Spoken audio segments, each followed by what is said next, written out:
নমস্কার। আজকে একটা অদ্ভুত রাউন্ড টেবিলে আমরা সবাই বসেছি। এই রাউন্ড টেবিল একটি ছবিকে ঘিরে, যে ছবিটি একটি ট্রিবিউট বাংলার এমন একজন পরিচালককে নিয়ে, যাকে আমরা সবাই চিনি, যাকে আমরা সবাই আজও বোধহয় মিস করি। আমরা কথা বলছি ইন্দ্রদীপ দাশগুপ্তর পরবর্তী ছবি গৃহপ্রবেশ নিয়ে। এই ছবিটি একটি শ্রদ্ধার্ঘ ঋতুপর্ণ ঘোষকে, এবং সেই নিয়েই আজকে রাউন্ড টেবিল। আমার সাথে রয়েছেন বাদিক থেকে রুদ্রনীল ঘোষ, সৈনী সেনগুপ্ত, শুভশ্রী গাঙ্গুলি, আমার ডান দিকে জিতু কামাল, কৌশিক গাঙ্গুলি এবং ছবির পরিচালক ইন্দ্রদীপ দাশগুপ্ত। ইন্দ্রদীপ দাশগুপ্তকে দিয়েই শুরু করব। সঙ্গীত থেকে যখন পরিচালনায় এসছেন লোকে, কখনো প্রযোজক হিসেবে বম্বেতে আমরা দেখেছি শৈলেন্দ্র তৃষ্ণিকাসাম বানিয়েছেন, বিশাল ভারদ্বাজ কারেন্ট মেমোরিতে একজন যে অত বড় সঙ্গীত পরিচালক যে পরিচালনায় এসছেন। এটা আপনার চতুর্থ ছবি। আপনার মিউজিকের মতো আপনার আগের ছবিগুলোর মধ্যে একটা অদ্ভুত লিরিক্যাল জিনিস ছিল। এই ছবি কি সেই ধারাকেই এগিয়ে নিয়ে যাচ্ছে? অনেকটা অর্থে তাই, কিন্তু এই ছবিটা একটু আলাদা, কারণ এই ছবিতে আমার আগের সিনেমাগুলোতে মহিলা কেন্দ্রবিন্দু ছিল না। এই ছবিতে মহিলা সেন্ট্রাল ক্যারেক্টার বলবো না, কিন্তু একজন মহিলাকে ঘিরে পুরো সব বাকি চরিত্রগুলো বেড়ে উঠেছে। তার সেই মহিলাটি শুভশ্রী গাঙ্গুলি। সেই মহিলাটি শুভশ্রী গাঙ্গুলি, এবং ঋতুদা তো নিজেকে নারী রূপেই ভাবতেন, দেখতেন নিজেকে। ঋতুদাকে ট্রিবিউট, ঋতুদার সঙ্গে আমার খুব অল্প কাজ করার অভিজ্ঞতা আছে, কিন্তু ওই মননটাকে, ওই দাপট, আমি একটা জিনিস খুব মানি, একজন শিল্পী তখন তার শিল্পত্ব পূর্ণতা পায় যখন তার একটা দাপট থাকে। সেই দাপটটা আপনার মধ্যে আছে, এখন আমরা দেখেছি। আমি বলছি ঋতুপর্ণ ঘোষের মধ্যে সেই দাপটটা ছিল। সেটা লোকে অনেক সময় অ্যারোগেন্স বলে, কিন্তু ওটা খুব থিন লাইন। তো সেই জায়গা থেকে দাঁড়িয়ে, এবং এই ছবিটা আমার অন্য ছবিগুলো একটু হাইপার লিঙ্ক, মানে বলবো না খুবই প্রিসাইসলি হাইপার লিঙ্ক, কিন্তু ন্যারেটিভটা খুব নন লিনিয়ার ছিল, কিন্তু এখানে কিন্তু ন্যারেটিভটা লিনিয়ার। আমার যেরমভাবে মনে হয়, আমি আগের থেকে খুব একটা প্ল্যান করে মিউজিকও করিনি, সিনেমাও যতটুকুন বানাতে চেষ্টা করছি সবার, এটা খুব প্ল্যান করে যাই না। আমি গাড়ি থেকে রোজ যখন, মানে শুটিং লোকেশনে যখন রোজ নামি, তখন আমি জানি না শটটা কীভাবে নেব। আমি নেমে সবাই সেদিনটা দেখে, সেদিনের আমার যারা অভিনেতা অভিনেত্রী তাদেরকে দেখে, আকাশটা দেখে, আলো কেমন আছে, আমার মুড কেমন আছে, আর্ট সেটিংটা কেমন হয়েছে, সব দেখে আমি ডিসাইড করি। আমি এটা নিয়ে আসবো, আমি কৌশিকদার কাছে পড়ে আসবো, জিতুর কাছে। এইরকম instinctive director Subhashree Ganguly, is it an advantage or disadvantage? দেখো, অ্যাজ অ্যান আর্টিস্ট আমি নিজেকে সবসময় মনে করি এবং হতে চেয়েছি একটা জলের মতো, এবং আমি সবসময় আমার যে ডিরেক্টর, আমি নিজের মানে মাস্টার, তার ভিশন, তার মানে আইডিয়াতে আমাকে কাজ করতে হচ্ছে। সো সে যেরকমই হোক, তার কাছে আমি, সে যে পাত্রে আমাকে ঢালবে সেই পাত্রের আকার যেন আমি নিতে পারি। সেই যখন আমার সাথে কাজ করবে, তার যেন মনে হয় যে she is the most easiest, আমার কোনো অসুবিধে হচ্ছে না, আমি যা বলছি সেটা ও হয়ে যাচ্ছে। সো সেটাতে আইটি যেভাবে আমি চেষ্টা করি, সেটা যতটা আমার পক্ষে possible as a human being, আমি সেটা চেষ্টা করি। কিন্তু আমার নিজের একটা বিশাল বড় প্রিপারেশন থাকে, যেটা অবশ্যই স্ক্রিপ্ট থেকে যে প্রিপারেশনটা আমি নিয়ে থাকি। দেখো, শর্ট কিভাবে নেবে, যেটা ব্যাখ্যা করছিল আইডি, যে গাড়ি থেকে নেমে নিজের ফিলিংসের ওপরে, বা আর্টিস্টরা কিরকম লাগছে, পুরো ওয়েদার বা সবকিছু দেখে সে নিজে ঠিক করে শর্ট কিভাবে নেবে। কিন্তু আমি যখন সেটে এসছি, আমি তখন ওই চরিত্রটা, তখন আমি আর শুভশ্রী নই। তো আমি ওই গল্পটার মধ্যেই জীবন যাপন করি, সেই সময়টাই আমি যাপন করি। সো আমাকে যেভাবে মানে যেখানে ফেলে দেবে, আমি সেখানেই ওই চরিত্রটা। সো আমার ক্ষেত্রে কোনো অসুবিধে হয় না যদি ইমিডিয়েটলি আমার স্ক্রিপ্টে যে সিনগুলো পড়ে এসছি সেগুলো ছিঁড়ে দিয়ে ইমিডিয়েটলি তিতলির জীবনে যদি আরেকটা স্ক্রিপ্ট অন্যভাবে, মানে ধরো সিন লেখা হয়, তো তিতলির জীবনেই চরিত্রের হচ্ছে। মধ্যে অতটা ইনভলভ হয়ে গেছো। ওটা তিতলি জীবনে গল্পটা হচ্ছে, আমার জন্য কোনো অসুবিধা হয় না। Sohini, you coming from, of course we all know your background, সেইখানে ওরকম একটা স্ট্রাকচার জায়গায় এইরকম impromptu, is it an advantage as an artist or disadvantage? থিয়েটারও কিন্তু স্ট্রাকচার নয় ওইভাবে। আসলে ব্যাপারটা হচ্ছে যে ওই মানে ওই বেসিক প্রিপারেশনটা দুটো জায়গায় এক। থিয়েটারের ক্ষেত্রে একটা মজা হয় যে ধরো একটা শো আমাদের অন্তত 200 বার আমরা রিপ্লে করি, একটা নাটক সাধারণত 200 বার হয়। তা 200 বার কি একরকম হয়? একেবারেই না। 200 বার ওই আইডি যেটা বলছেন, ওই দিনকে মন কেমন থাকে, ওই দিনকে মেজাজ কেমন থাকে, তার ওপরে অভিনয় হয়। কিন্তু ডায়লগ মুখস্থ বা ওই মানে সিন কম্পোজিশন ওইটা মোটামুটি এক থাকে, কিন্তু ওটা প্রত্যেকদিন নতুন হয়। তো এইখানেও তাই, ছবির ক্ষেত্রেও আমার মনে হয় যে তুমি বাড়ি থেকে ডায়লগ মুখস্থ করে আসবে, চরিত্রটা কি, ডিরেক্টর তো আগে একটা ব্রিফ দেন, সেটা জেনে পুরো রেডি হয়ে আসবে to fit in to what the director wants you to fit in to. Because মানে ছবির ক্ষেত্রে বিশেষভাবে, নাটকের ক্ষেত্রে একটু কম হয়তো, কিন্তু ছবি একেবারেই ডিরেক্টরস মিডিয়াম। আমার মনে হয় যে উনি যেভাবে পুরো জিনিসটা দেখছেন, I am just a part of the entire thing, so I have to fit in as he wants me to. এই ছবিটা যাকে নিয়ে, তার সাথে যিনি সবচেয়ে বেশি কাজ করেছেন, যাকে খুব কাছ থেকে দেখেছেন, তিনি কৌশিক গাঙ্গুলি। এবং ঋতুপর্ণ ঘোষ জীবনের একটি ছবি বানিয়েছিলেন, আরেকটি প্রেমের গল্প, মানে ঋতুপর্ণ ঘোষের অভিনীত একটি ছবি যেটা কৌশিক গাঙ্গুলি বানিয়েছিলেন, আরেকটি প্রেমের গল্প। তারপর থেকে ঋতুদার জীবনটা অনেকটাই বদলে যায়। কৌশিকদা টুডে, এত বছর পরে, প্রায় 10 বছর পরে, ঋতুপর্ণ ঘোষ শব্দটা বললে তোমার প্রথম কি মনে হয়? খুব একা একটা লোক, লোনলি, খুব লোনলি, এবং সেই লোনলিনেস কাটাবার জন্যে তার নানান সরঞ্জাম ছিল। কিরকম? তার কাজ, তার লেখা, তার ঝগড়া, তার গসিপ, তার খাওয়া দাওয়া, তার ডেস্কে রাখা ছবি, সেটা লোক এলে ডাস্টবিনে নামিয়ে রাখা, আবার লোক চলে গেলে ডাস্টবিন ওপরে তুলে রাখা। তো এরকম বিভিন্ন জীবন মানিয়ে নিয়ে সে লোকটা একা থাকতো, যে ডিসেম্বরে একটা ছোট্ট ঘরে 2 1.5 টনের এসি চালিয়ে রাখতো, কারণ জীবনের উত্তাপ এতটা বেশি। অদ্ভুত মানুষ, এটা কারোর সাথে তুলনা না করাটা বেটার হবে। তো ওই রকমই মানুষ ছিলেন। এবং ঋতুপর্ণ ঘোষ যখন 17 নম্বর ছবি করেছেন, 17টা ছবি, তখন আমার একটা টেলিফিল্ম ছিল উষ্ণতার জন্য, সেটাকে বদলে নিয়ে অন্যরকম করে সেটা যখন শোনানো হয়, ঋতুদা ওই ছবিটার চরিত্র করতে রাজি হন। এবং সেই চরিত্রটা ঋতুপর্ণ ঘোষ অভিনেতার প্রথম ছবি। হ্যাঁ, এবং আমার মনে আছে প্রিয়া সিনেমা হলে সোম, মঙ্গল, বুধ, বৃহস্পতি বলে আলাদা কিছু ছিল না, রোজ হাউসফুল হচ্ছিল। ঋতুপর্ণ ঘোষ বেরোচ্ছে বলে দড়ি দিয়ে আটকে রাখা হয়েছে ক্রাউডকে। এই সমস্ত অদ্ভুত অদ্ভুত ঘটনা ওর জীবনে ঘটে। তার আগে ঋতুপর্ণ ঘোষের পরিচালক জীবনটাও যে খুব ভালো ছিল তা না, তার আগে 2-3 বছর। তো ওইখানে ঋতুপর্ণ ঘোষের সেই স্টারডাম আমি দেখেছি। সেইটা হওয়ার পরে এই লাভের একটা বড় ক্ষতি হলো। মানে কিরকম একটা জোরে বোম ফাটলে কানে তালা পড়ে যায় না, সেই রকম একটা ঘটনা ঘটলো। তারপর থেকে ঋতুদা কি হলো, তার নিজের মানে সেক্সুয়াল প্রেফারেন্স নিয়ে, নিজের শরীর নিয়ে একটা অদ্ভুত জায়গা। আমার একটা ছোট্ট জিনিস বলি, যখন এই আরেকটি প্রেমের গল্প ঋতুদার মেয়ে সেজেছেন, সাজার পর প্রথম প্রশ্ন চিরকালই চাই, ঋতুদার স্বপ্ন ছিল যে আমাকে রেখার মতো লাগছে কিনা। হ্যাঁ, এবং সত্যি খুব সুন্দর লাগছিল ঋতুদাকে। এবং ঋতুদার, আমরা তারপর ঋতুদার আর গায়ে এসো বলে গায়ে হাত দিতে পারছি না, এমন দেখতে লাগছে তখন। হ্যাঁ, আমরা আসুন এসো এসো করছি, আড়ালে আড়ালে মহিলাদের সাথে আমরা যেরকমভাবে করি ঠিক সেরকম সম্মান দিয়ে। সেই দিনকে শুটিং শেষের পরে হঠাৎ ওনার যিনি হেয়ার ড্রেসার, আমাদের রীনা মণ্ডল, তো আমাকে বললো দাদা একটু উপরে ডাকছি, একটু আসুন তো। আমি দেখলাম খুব ডিস্ট্রেস ওর মুখে, গিয়ে দিকে একটা কালো টি শার্ট আর একটা ওই ঝোলা পায়জামার মতো পরে, মেকআপ ফেকআপ তুলে একটা ন্যাড়া মাথার লোক, সেই মহিলার নয় কিন্তু, হ্যাঁ, যাকে একটু আগে দেখেছি, কাজল টাজল মাস্কারাগুলো তুলছে, সারা মুখ কালি কালি হয়ে আছে আর কাঁদছে প্রচণ্ড। আমি বললাম কি? বললো মেয়েটা চলে গেল। যে মেয়েটার জন্য এত বছর ধরে লড়াই করেছে, যে মেয়েটার জন্য কখনো দেবশ্রী রায়ের পিছনে, কখনো বিপাশা বাসুর পিছনে, কখনো ইন্দ্রাণী হালদারের পিছনে লুকিয়ে লুকিয়ে ঋতুপর্ণ ছিল, সেই মেয়েটাকেও সেদিনকে দেখতে পায়। এবং সেইবারে আমার মনে হয়েছে ওই ছবিটার পর থেকে ঋতুপর্ণ ঘোষ ওই মহিলাকে খুঁজতে বেরোলো, and we lost him. This is such an interesting story. এই টেবিলে যারা বসে আছেন তাদের সাথে রুদ্রকে ঋতুপর্ণ ঘোষ অসম্ভব ভালোবাসতেন।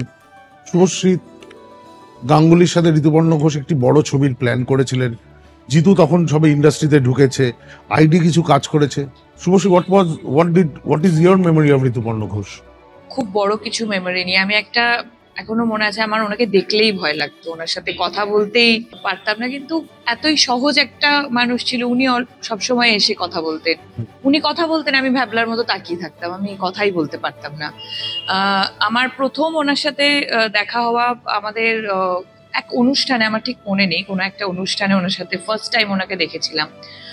আর উনি এসে আমাকে বলেছিলেন, তোকে কি সুন্দর দেখতে রে। আর আমি ভ্যাবলার মতো তাকিয়েছিলাম। তারপরে ওটা কিন্তু ঈর্ষা করে বলেছে, হ্যাঁ ওটা পরিষ্কার ঈর্ষা করে বলা কিন্তু। হ্যাঁ আচ্ছা, ঋতুপর্ণ ঘোষ তো কমার্শিয়াল ছবির পোকা ছিলেন, সব ছবি দেখতো, সব ছবি দেখতো না, সেগুলো কিনে রেখে দিত ঘরে। আমার আর হ্যাঁ এক্স্যাক্টলি আমার সেই আচ্ছা, সময় তুই কি জানিস রাধাকৃষ্ণ করার আমি কথা? জানি। দেব শুভশ্রী, হ্যাঁ আমি শুধু ওইটাই একবার আমাকে উনি বলেছিলেন যে আমার খুব ইচ্ছে তোকে আর দেবকে নিয়ে রাধা কৃষ্ণ করব, আমি কিন্তু কথা বলছি। তারপর তখনও আমি কোনো কথা বলতে পারিনি, মনে মনে মানে আমি কাঁদছি, মনে মনে আমি নাচছি, আমি কি করব আমার কোনো মানে দিশেহারা হয়ে গেছিলাম। ঠিক তার কিছুদিনের মধ্যেই ঋতুদা চলে যায়, এবং মানে আমার লাস্ট স্মৃতি হচ্ছে উনি বিছানায় শুয়ে আছেন, ওনাকে এখনো আমার চোখে ভাসে, মনেই হচ্ছিল না যে উনি আর নেই, মনে হচ্ছিল ঘুমোচ্ছেন। মনে হলো ছবিটা মানে তোমার সাথে কাজ করার যে খিদেটা বা স্বপ্নই রয়ে গেল। আমার যেটা মনে আছে, সরি টু ইন্টারাপ্ট, এটা হচ্ছে ঋতুদা যেদিন চলে যায় তার আগের দিনে একটা মনে রাখার মতো ঝড় হয়েছিল কলকাতার শহরে। হ্যাঁ, সেই সকালটা মনে আছে আমার। তার আগের দিন রাত্রিরে আমার মনে হয় জানলায় দাঁড়িয়ে, পরের দিন ওরকম একটা খবর আসবে তো জানি না, আমার বাড়ির খুব সামনে দুটো তাল গাছ ছিল, মানে একে অপরের সঙ্গে না কোলাকুলি করছিল দুটো তাল গাছ। ইট ওয়াজ হেল ব্রেকিং লুজ যাকে আমরা বলি, সেরকম ভাবে হাওয়া দিচ্ছিল। আমি পরে শুনেছি ওই হাওয়াতে নাকি ঋতুদাও ভয় পেয়েছিলেন, রাত্রিরে একজনকে ফোন করেছিলেন যে এত হাওয়া দিচ্ছে আমার খুব ভয় করছে, জানিস তো। ওটা কসমিক এফেক্ট। রুদ্রনীল ঘোষ ঋতুদার সাথে কখনো ঝগড়া হয়েছে, আমি শুনেছি সেই ঝগড়ার কথা। কখনো ঋতুদা, আমি তুই বলছি, তোকে বাড়িতে ডেকেছেন, কি কথা হতো?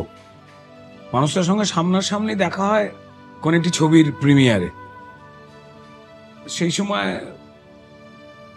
হলে ঢোকবার মুহূর্তে বলে আমি তোর সঙ্গে কাজ করবই না, মানে হঠাৎ করে মানে তার সামনে ঠিক শুভ যেটা বললো আর কি, ওই মানুষটার সামনে মানে কি কথা বলবো, মনে হয় তো লোকটা সবটাই জানে, কি বলবো আর এমন কোন একটা উত্তর দেবো, এ তো লোকটা সবটাই বুঝতে পারে যে এটা কতটা ঘন, কতটা পাতলা আর কতটা জল রয়েছে পুরোটা, সেই ধরনের একটা মানুষ। তো সে প্রথমে অ্যাপ্রোচে বলছে আমি তোর সঙ্গে কাজ করবোই না, মানে এবার আমি কি সিনেমা দেখবো। তারপর যখন ইন্টারভেল হয়, বেরিয়ে হাত ধরে টেনে নিয়ে গিয়ে বলে আমরা একটা কাজ করবো, আমি একটা লিখছি, আমি আজও জানি না সেই লেখা কি।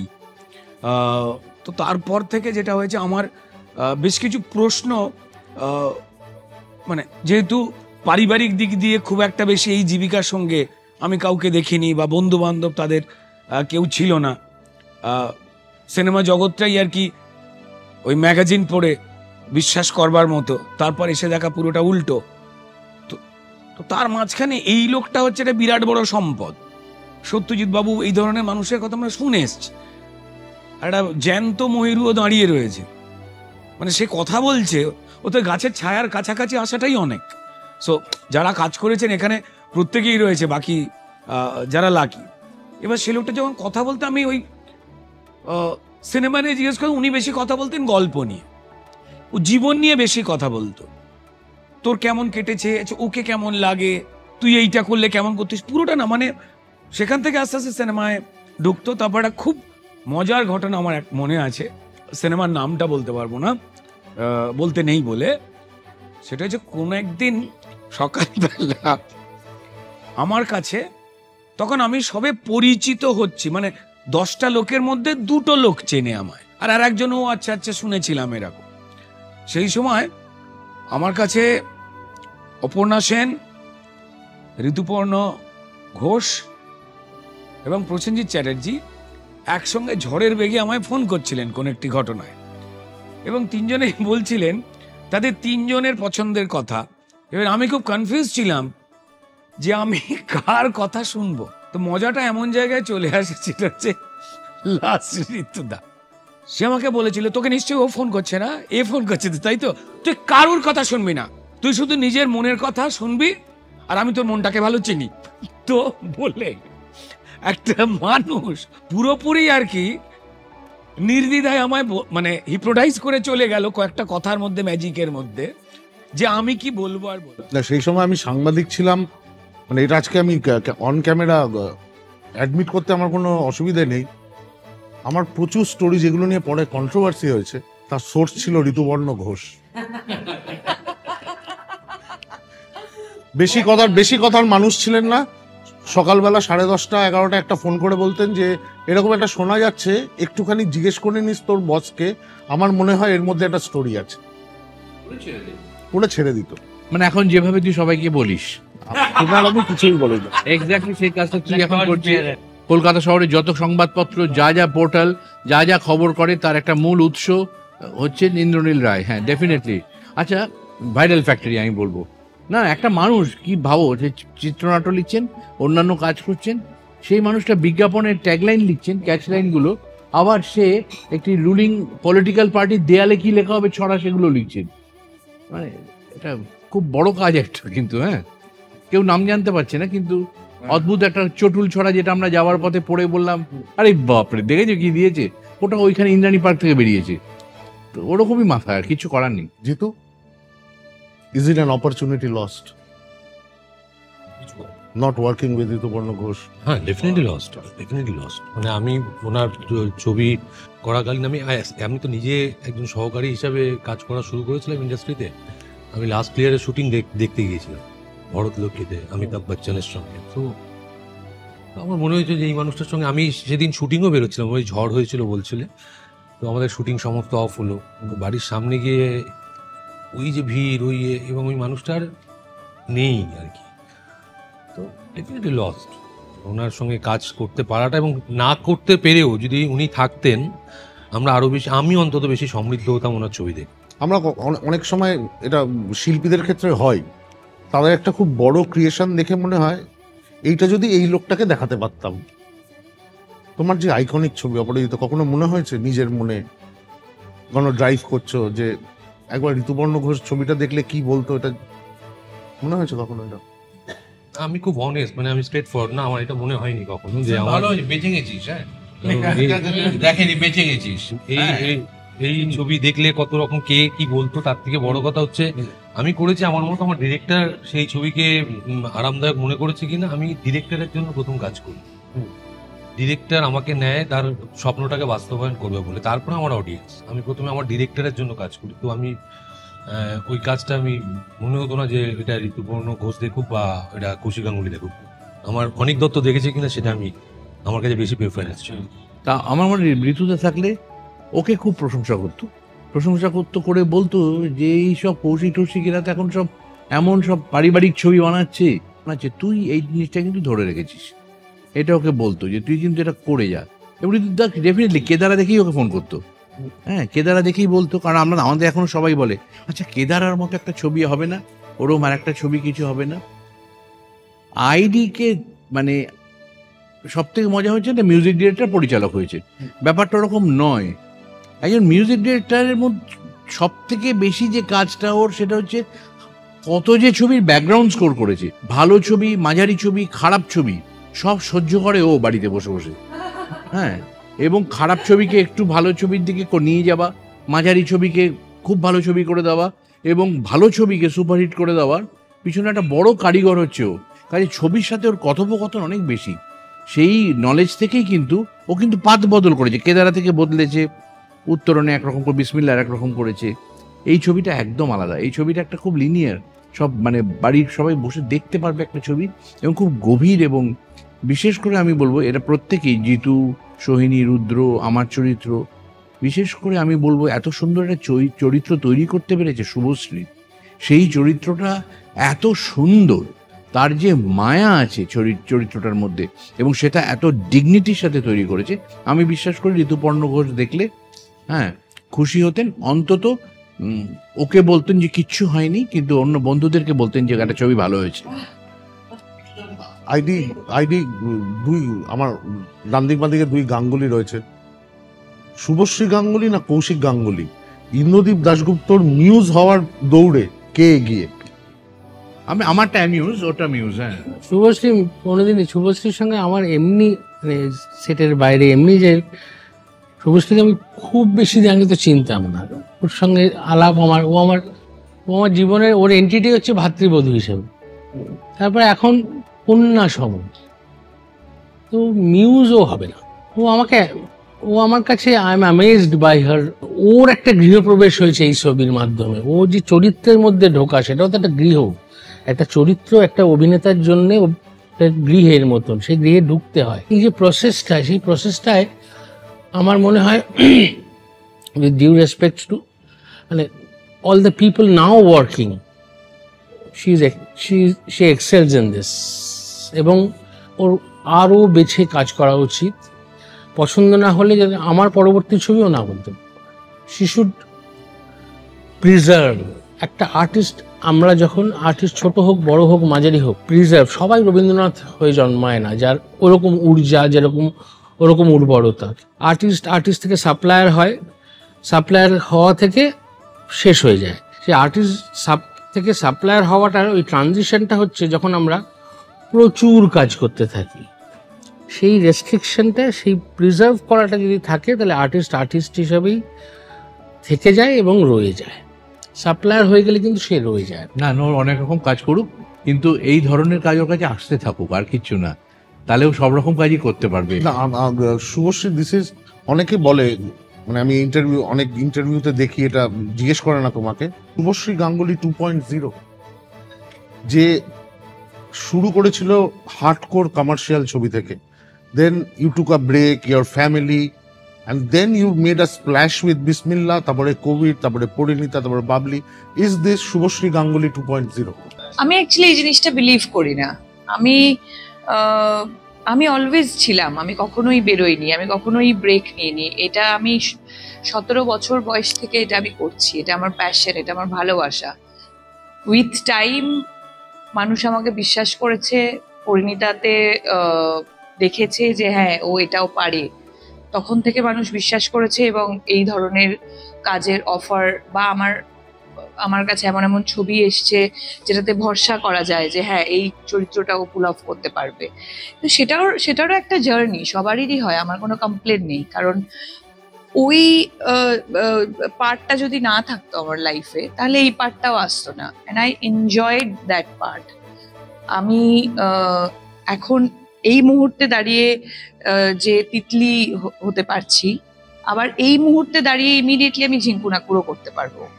That's my plus point, that's my experience, যেটা আমি ওই ছবিগুলো থেকে করতে পেরেছি। 20 বছরের এক্সপিরিয়েন্স। হ্যাঁ, সো 18 ইয়ার্স, এটা I feel very lucky, I am very very grateful যে আমি ভালো ভালো ছবি তখনও করেছি, যেগুলো মাইলস্টোনস, যেগুলো নিয়ে এখনো কথা হয় যে ওরকম ছবি কেন হচ্ছে না, এবং এখনো আমি যে ছবিগুলো পাচ্ছি, ডিরেক্টরস প্রডিউসাররা আমাকে ভাবছে, সেটার জন্য আমি ভীষণ গ্রেটফুল।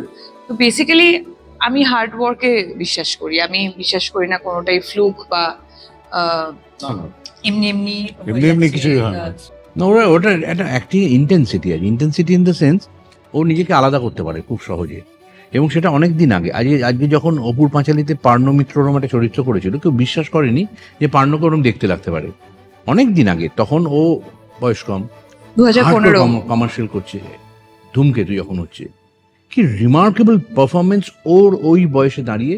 যেদিন যদি ছবিটা যে রিলিজ করে, এখন ধূমকেতু 4 জন বসে আছে এখানে, রুদ্রনীল ঘোষ, ও, আমি আর ইন্দ্রদীপ দাশগুপ্ত। এটা গৃহপ্রবেশের ইন্টারভিউ। ছবিটা আমরা দুজনেই দেখেছি, পুরো ছবিটা আমরাই শুধু দেখেছি দুজন। রিমার্কেবল পারফরমেন্স ওর নিজেই চমকে যাবে দেখলে আমি কি করেছিলাম ওই সময়, এত সূক্ষ্ম। এবং ও যে ছবিতে অভিনয় করে তাতে ও জানে যে আমার এই এক একটা কাজ এক একটা টেরিটরির অডিশন।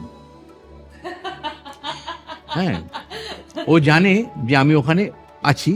এবং আমাদের কি হয়, ওর ছবির যখন লোকেশনে যাই আমি দেখি যে আমার কোনো ছবিতে লেগে যাবে না জায়গাটা, ভালো তো, ওরা দারুণ সেট সাজিয়েছে, আমি এরকম সাজাতে দারুণ খাটটা তো এই বাড়িতেই করেছি, আমি এভাবে খাটটা পাতিনি, এ দারুণ ভেবেছেও। এই তো একটা খুব পবিত্র ঈর্ষা চলতে থাকে। ঠিক তেমনি ভাবে ওর হিরোইন আমার সামনে ঘুরছে, কাজ করছে, ওটা তো একটা অডিশন চলছে, এবং সেই অডিশনটা উইথ ডিস্টিংশন ও যেটা পেয়ে পাস করে। ইয়েস ইয়েস ইয়েস, নিশ্চয়ই তার রেজাল্ট পাওয়া যাবে। আমি রুদ্রনীল ঘোষকে জিজ্ঞেস করবো এই প্রশ্নটা। পরিচালক যখন 30 বছরের বন্ধু হয়, সেই পরিচালকের সাথে ঝগড়া হয়, অভিমান হয়, কোনো ঝামেলায় পড়লে সেই পরিচালক থাকে, তার সাথে সেটে কাজ করতে সুবিধা হয় না অসুবিধা হয়? না, আমার কোনো অসুবিধা হয় না, কারণ ওই জোনটাতে যখন ফ্লোরে যখন গিয়ে পৌঁছই তখন আমি একটা আলাদা মানুষ, এবং আমি আমার যে পরিচালক বন্ধু যাকে দেখছি, সেটা যখন সে সঙ্গীত পরিচালক বা যখন পরিচালক, চিত্র পরিচালক, এই লোকগুলো আলাদা।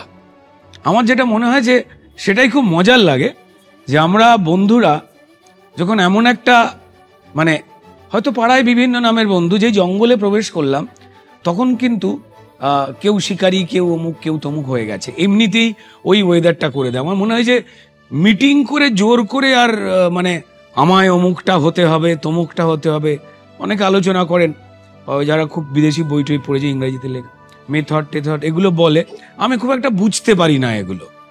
আমার মনে হয় যার যেটা ভালো লাগে, যে কোনো কিছু আসতে সেভাবে এলেই হয়। একটা চরিত্র হয়ে ওঠার ব্যাপার তো, পরিচালক যা চাইছেন সেটা দেওয়ার ব্যাপার তো। যদি আমার কোথাও সুবিধা অসুবিধা হয় সেটা বলবো। আর এই সিনেমার ক্ষেত্রে যে চরিত্রগুলো এখানে প্রত্যেকে বোনা হয়েছে, দর্শকেরা আমাদের যারা আড্ডা শুনছেন আর কি, এই চরিত্রগুলো কোথাও একটা যেন কেয়ার অফ ঋতুপর্ণ ঘোষ হয়ে রয়েছে। সেই ম্যাজিকটা বোধহয় যারা দেখতে পাবে। তেমন আমার নিজের চরিত্র বিলুকে আমি শুধু একটাই কথা বলি, বিলু ব্যাস, গেলেই দেখলেই বিলুকে চিনতে পারবে, আমি ওকে চিনি। আমি একটা কথা বলতে চাই, এই পুরোটার মধ্যে জিতুকে মানুষ অপরাজিতাতে দেখেছে, সত্যজিৎ রায় একদম মানে জীবন্ত হয়ে উঠেছে। তারপরে জিতুকে এই ছবিতে, মানে আমার সিনেমা কিংবা আমাদের সিনেমা বলে বলছি না, একদম অন্যভাবে দেখবে মানুষ। আর ভদ্রমহিলা মামনি, আপনারা রেডি হন, প্রেমে পড়বেন, পড়বেনই, দেখতে চাই। হ্যাঁ দাদারা সাবধান। এইটা রেখে দাও, এই কার্ডটা লাগবে ছবির পরে। লাগবে না? না না, বলে দিই, আমি একটা গোপন কথা বলে দিয়ে শেষ করি। সেটা হচ্ছে, ওর খুব ইচ্ছে ছিল 30 তারিখে রিলিজ করার ছবিটা। হ্যাঁ, ঋতুদার একটা কি বলবো, যাই হোক 30 তারিখই কথা ছিল, কিন্তু হলের অ্যাভেলেবিলিটির জন্য সেটাকে পিছোতে হয়েছে। কিন্তু আমরা মনে মনে 30 তারিখে মুক্তি দেবো এই ছবিটাকে। হ্যাঁ ডেফিনেটলি, কারণ আমার ধারণা ঋতুদা 30 তারিখ দেখে নেবে, কারণ তাকে তো হলে আসতে হবে না। আমি জাস্ট এই প্রশ্নটা না করলেই নয়। ঋতুদা যখন চলে গেছিলেন, 3-4টে জিনিস পৃথিবীতে ছিল না। আমি ওয়ান ওয়ার্ড অ্যান্সার হলে ভালো হয়। সেগুলোর মধ্যে কি ছিল? ফেসবুক রিল ছিল না, ওটিটি ছিল না, ইনস্টাগ্রাম দেখে কাস্টিং হতো না। এই ঋতুদা যদি থাকতেন, আজকে ইনস্টাগ্রাম এই দিয়ে কাস্টিং হচ্ছে, এটা দেখলে কি ভাবতেন? ফেসবুক হয়তো অ্যাভয়েড করতেন, নিজে ইনস্টাগ্রাম থেকে কাস্টিং করতেন আমার ধারণা। আমারও এটা, এবং ডেফিনেট আমি যে ঋতুদের রিলস বানাতো, হ্যাঁ ডেফিনেটলি এই সময়ের এগিয়ে যাওয়াটাকে ছেড়ে দিত না। আমারও মনে হয় ঋতুদা যুগের সাথে মানে পরিবর্তনকে বিশ্বাস করতেন। ফেসবুকে ঢুকতো না, নিজে কি লিখে ফেলবে আগের মাথায়, ওই জন্য ঢুকতো না, অ্যাভয়েড করতো। ওটিটি অ্যাকসেপ্টেড, ওটা অনিবার্য। টেলিভিশনে সিনেমা দেখানো এত বেড়ে গিয়েছিল, ওটা যখন মেনে নিয়েছে, ওটা একটু ছোট হয়েছে ভাববে আর কি। আমার মনে হয় ঋতুদার রিলস বানাতেন এবং বলতেন যে কোনটা ঠিক করা আর কোনটা ভুল, এইটার উপরে রিলস বানাতেন, যে এইটা করলে ভালো, এটা করলে ভুল। আমাদের এই আলোচনা আরো 1 ঘন্টা চলতে পারতো, বাধ্য হচ্ছে এটা শেষ করতে। আগামী 13ই জুন ইন্দ্রদীপ দাশগুপ্ত পরিচালিত গৃহপ্রবেশ, ক্যালাইডোস্কোপ প্রযোজিত ছবিটি মুক্তি পাচ্ছে। একবার যদি সবাই একবার ক্যামেরায় বলেন। আমি রুদ্রনীল ঘোষকে দিয়ে স্টার্ট করব। নমস্কার, আমি রুদ্রনীল ঘোষ। 13ই জুন ইন্দ্রদীপ দাশগুপ্তের সিনেমা গৃহপ্রবেশ রিলিজ করছে। সপরিবারে আসো, ভালো মন নিয়ে আসো, ভালো লাগবে। সৈনিক, নমস্কার, 13ই জুন আমাদের সকলের ছবি গৃহপ্রবেশ রিলিজ করছে, অবশ্যই আসবেন, খুব ভালো লাগবে, খুব ভালো ছবি। নমস্কার, আমি শুভশ্রী গাঙ্গুলি। সবাইকে রিকোয়েস্ট করব 13ই জুন থেকে আমাদের ছবি আসছে গৃহপ্রবেশ। সবাই আসুন, আমাদের গৃহে প্রবেশ করুন, আপনাদের মন ভালো হবেই। নমস্কার, আমি জিতু। এটা ইন্দ্রদীপ দাশগুপ্ত আমাদের পরিচালক, কিন্তু এটা ছবিটা আমাদের। আপনারা প্লিজ আসুন, 13 জুন হল ভরিয়ে দেখুন। আর ইন্দ্রদীপ দা নিশ্চয়ই প্রচুর অ্যাপ্রিসিয়েশন পাবেন, প্রচুর। নমস্কার, যে বাড়িতে গৃহপ্রবেশ সে বাড়ির গৃহকর্তা আমি, কাজে আমি এই বাড়ির বড় হিসেবে আপনাদেরকে আমন্ত্রণ জানাচ্ছি। 13 তারিখে যে গৃহপ্রবেশ হচ্ছে, প্রবেশ অবাধ এবং অবশ্যই সবাই আসবেন। যার যার কাছে কাছে প্রেক্ষাগৃহে দেখে যান পরিবার কেমন, এবং আমি এই পরিবার নিয়ে মনে মনে একটাই কথা বলতে পারি, খুব গর্বিত। নমস্কার। নমস্কার, আমি ইন্দ্রদীপ দাশগুপ্ত। আমাদের সকলের চেষ্টায় বানানো সিনেমা, সাথে ক্যালাইডোস্কোপ, সমীরণ দাস। গৃহপ্রবেশ আসছে 13ই জুন। 13ই জুন থেকে আপনার নিকটবর্তী প্রেক্ষাগৃহে থাকবে সিনেমাটি। বাকিটা আপনাদের ওপর, আপনাদের ভালোবাসা, আপনাদের শুভেচ্ছা পাথেয়।